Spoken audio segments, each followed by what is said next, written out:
భగవద్గీతలో కృష్ణుడు ధ్యాన ఫలితం పొందడం కోసం చేయమని చెప్పిన రెండు పనులు, ఒకటి వైరాగ్యం మరియు రెండు అభ్యాసం.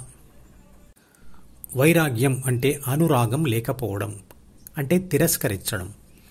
మరి కృష్ణుడు చెప్పిన వైరాగ్యంలో దేనిని తిరస్కరించాలి అంటే కనిపించే బాహ్య ప్రపంచాన్ని తిరస్కరించాలి.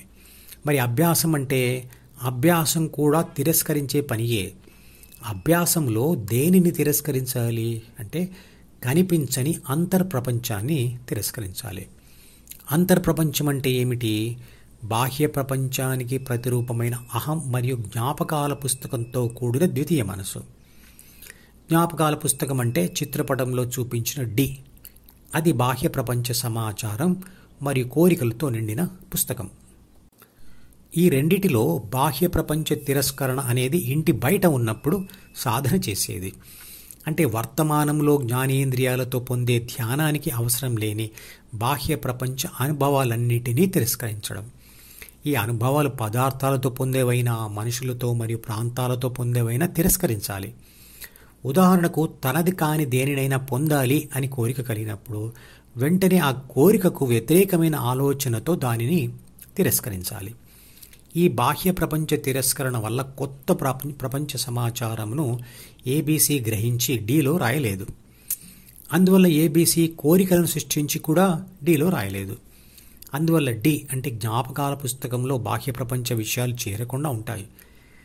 అభ్యాసంతో అంటే అంతర్ప్రపంచ తిరస్కరణతో పోలిస్తే ఈ బాహ్య ప్రపంచ తిరస్కరణ అనేది కొంత తేలికగానే సాధించవచ్చు. అందరికీ దూరంగా ఒంటరిగా ఉంటే చాలు, బాహ్య ప్రపంచ తిరస్కరణ జరుగుతుంది. అభ్యాసం అనేది రెండవది. ఇది బాహ్య ప్రపంచం మరియు జ్ఞానేంద్రియాలతో సంబంధం లేని అంతర్గత ప్రపంచ తిరస్కరణ. ఇది ఒంటరిగా ఉంటూ చేసే ధ్యాన సాధనతో వస్తుంది. అంటే ఇదివరకే ద్వితీయ మనసులోకి వచ్చి చేరిన ప్రాపంచిక సమాచారాన్ని మరియు కోరికలను వదిలివేయడం. పైన ఉన్న చిత్రపటాన్ని చూస్తూ దీనిని అర్థం చేసుకోండి.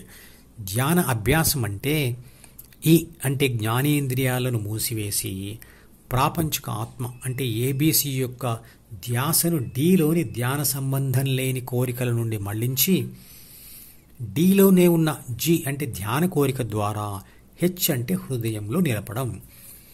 అందువలన ఇదివరకే డీలో చేరి ఉన్న పాత ప్రపంచ సమాచారం మరియు కోరికలు మాడిపోతాయి.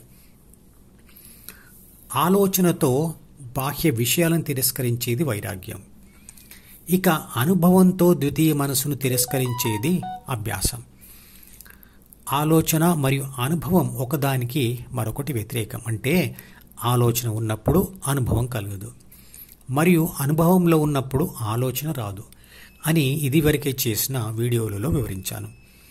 ఈ వ్యవహారం అంతా దోమలతో బాధపడుతున్న మనిషి బయట నుంచి కొత్త దోమలు రాకుండా ఇంటికి మెస్టూర్లు పెట్టుకొని మరియు ఇంట్లో ఉన్న వాటిని దోమల బ్యాట్తో చంపేయడంలా ఉంటుంది. భౌతిక ప్రయాణంలో ఒకసారి అనుకున్న ఊరికి చేరితే ప్రయాణమంతా అయిపోయినట్లే.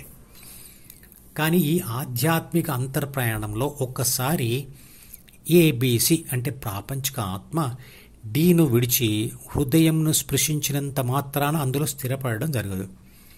శ్వాస మీద ధ్యాస ప్రయాణం చాలాసార్లు చేయవలసి ఉంటుంది. అంటే హృదయ స్థానాన్ని కొన్ని లక్షల సార్లు స్పృశించవలసి వస్తుంది. అందుకే ఆ లోన ప్రయాణాన్ని అభ్యాసం అన్నాడు కృష్ణుడు. ఒకే దానిని చాలాసార్లు చేయడంనే అభ్యాసం అంటారు.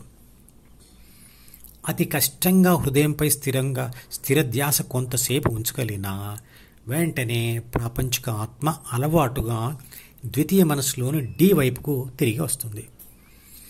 ఈ అభ్యాసము మరియు వైరాగ్యం అనే రెండు పనుల వల్ల చివరిగా ఆత్మ జ్ఞానేంద్రియాల ద్వారా చూసే ప్రపంచాన్ని మరియు ద్వితీయ మనసును పూర్తిగా విడిచిపెడుతుంది. మళ్ళీ ఎప్పటికీ ఆత్మ దానికి బానిస కాదు.